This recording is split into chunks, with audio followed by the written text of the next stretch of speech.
सभी विद्यार्थियों को नमस्कार। विद्यार्थियों, आज के अध्याय में हम साइकोफिजिक्स के कुछ बेसिक कॉन्सेप्ट्स के बारे में अध्ययन करेंगे। पिछले अध्याय में आपने साइकोफिजिक्स या मनोभौतिकी किसे कहते हैं इसका अध्ययन किया।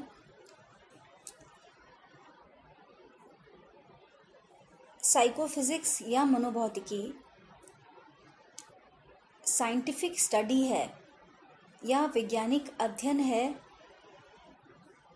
Of relationship between physical stimuli and responses evoked by these stimuli. मतलब साइकोफिजिक्स एक वैज्ञानिक अध्ययन है जो कि भौतिक उद्दीपक और इन उद्दीपकों के प्रति दी गई प्रतिक्रिया, जिसे कि हम सेंसेशन और परसेप्शन कहते हैं, संवेदना और प्रत्यक्षीकरण, इन दोनों के बीच जो संबंध है उसका अध्ययन करते हैं। तो साइकोफिजिक्स में हम देखते हैं कि क्वांटिटेटिवली या मात्रात्मक मापन किया जाता है, और मात्रात्मक मापन का तात्पर्य है कि नंबर्स में या क्वांटिटी में कैसे फिजिकल स्टिमुलाई या भौतिक उद्दीपक जो कि हमारे वातावरण में उपस्थित हैं वो किस प्रकार व्यक्ति के अनुक्रिया को प्रभावित करता है उसका हम अध्ययन कर रहे हैं। और ये जो अध्ययन है वह मात्रात्मक है जिसका हम मापन कर सकते हैं। तो हम देखते हैं कि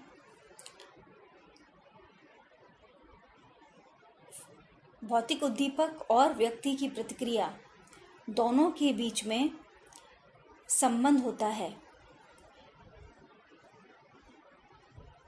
और किस प्रकार जो भौतिक उद्दीपक हैं हमारे बाहर के वातावरण में और जो हमारे एक्सपीरियंसेस हैं या हमारे रिस्पॉन्सेस हैं जो हमारे शरीर के अंदर उत्पन्न होते हैं, किस प्रकार जो मस्तिष्क है उसे या उन उद्दीपकों को जो ज्ञानेंद्रियों द्वारा हमें प्राप्त हुए हैं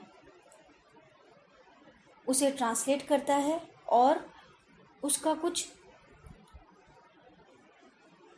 मीनिंग हमें प्रोवाइड करता है। तो किस तरीके से ये जो बाहर का भौतिक उद्दीपक हैं उसको ज्ञानेंद्रियों द्वारा ग्रहण करके उसका कुछ मीनिंग निकाल के या उसकी किस प्रकार हम पहचान करते हैं, इन सभी का अध्ययन साइकोफिजिक्स में किया जाता है। साइकोफिजिक्स जो है वह एक तरीके का प्रोसेस है एनालिसिस करने का या विवेचना करने का कि व्यक्ति के एक्सपीरियंसेस और जो बाहर वातावरण में उद्दीपक हैं उन दोनों के बीच में क्या संबंध है।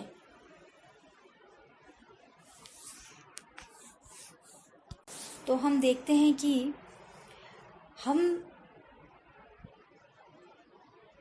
क्वांटिटेटिवली या मात्रात्मक तरीका ढूंढते हैं जिससे कि हम मापन कर सकें कि कैसे व्यक्ति का रिस्पॉन्स या प्रतिक्रिया और उद्दीपक दोनों एक दूसरे से संबंधित है। साइकोफिजिक्स में हम यह भी अध्ययन करते हैं कि हमें उद्दीपक की कितनी मात्रा चाहिए जिससे कि हम उसे डिटेक्ट कर सकें या उसे पहचान सकें। हम यह भी कह सकते हैं कि प्राणी की अनुक्रिया को उत्पन्न करने के लिए या कोई भी प्राणी किसी भी उद्दीपक के लिए कोई अनुक्रिया करेगा तो उसके लिए उद्दीपक की कितनी न्यूनतम मात्रा आवश्यक है। जैसे इसे हम उदाहरण द्वारा समझें तो यदि आप चाय पीते हैं तो उसमें 1 चम्मच चीनी डाली जाए या 2 चम्मच चीनी डाली जाए, जिससे कि आपको उसकी मिठास की पहचान हो सके। और यह जो मात्रा है वो सबके लिए अलग है। हो सकता है मुझे आधी चम्मच में ही मिठास महसूस हो, तो मेरे लिए अनुक्रिया करने के लिए कि मुझे वह मीठी लग रही है या नहीं, आधी चम्मच शक्कर ही काफ़ी है। हो सकता है किसी और को 1 चम्मच शक्कर डालने पर यह महसूस हो कि उसको अनुक्रिया करने के लिए या ये फील करने के लिए कि चाय मीठी है या नहीं, तो उसे 1 चम्मच चीनी की आवश्यकता हो। तो जो मैंने अभी आपको बताया कि किसी भी प्राणी की अनुक्रिया को उत्पन्न करने के लिए उद्दीपक की कितनी मात्रा आवश्यक है। जैसे इस एग्जाम्पल में चाय में किसी व्यक्ति के लिए या जैसे मेरे लिए आधी चम्मच चीनी ही की मात्रा ही या न्यूनतम मात्रा जिससे कि मुझे मिठास की अनुभूति हो, तो आधी चम्मच ही आवश्यक है। परंतु हो सकता है किसी और के लिए यह 1 चम्मच हो। दूसरा जो हम साइकोफिजिक्स या मनोभौतिकी में अध्ययन करते हैं वह होता है कि किस प्रकार 2 उद्दीपकों में या 2 से ज़्यादा उद्दीपकों में हम डिफरेंस या विभेदन जो है वह महसूस कर पाते हैं। तो उद्दीपक की मात्रा में हम न्यूनतम से न्यूनतम या कम से कम कितना परिवर्तन करें कि उद्दीपक की संवेदना में हमें भिन्नता प्रतीत हो।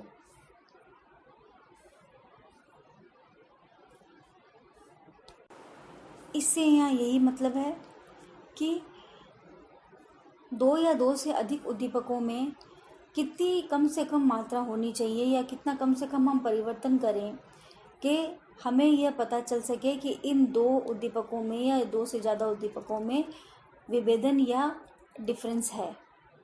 इन प्रश्नों का अध्ययन हम मनोभौतिकी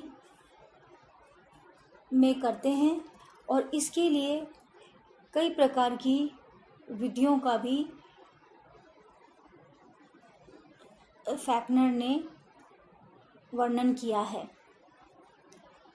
उन विधियों को अध्ययन करने से पहले हमें मनोभौतिकी के कुछ बेसिक कॉन्सेप्ट्स या आधारभूत तथ्यों को जानना होगा और इन तथ्यों को हम एक टर्म के रूप में अध्ययन करेंगे। बेसिक कॉन्सेप्ट्स में हम सेंसिटिविटी या संवेदनशीलता का अध्ययन करेंगे। और संवेदनशीलता या सेंसिटिविटी दो प्रकार की होती है, एक एब्सोल्यूट सेंसिटिविटी और दूसरी डिफरेंशियल सेंसिटिविटी। एब्सोल्यूट सेंसिटिविटी को निम्नतम संवेदनशीलता एवं डिफरेंशियल सेंसिटिविटी को भिन्नता संवेदनशीलता कहा जाता है। सेंसिटिविटी का अध्ययन हम अगले अध्याय में करेंगे। इस अध्याय को हम यहीं समाप्त करते हैं।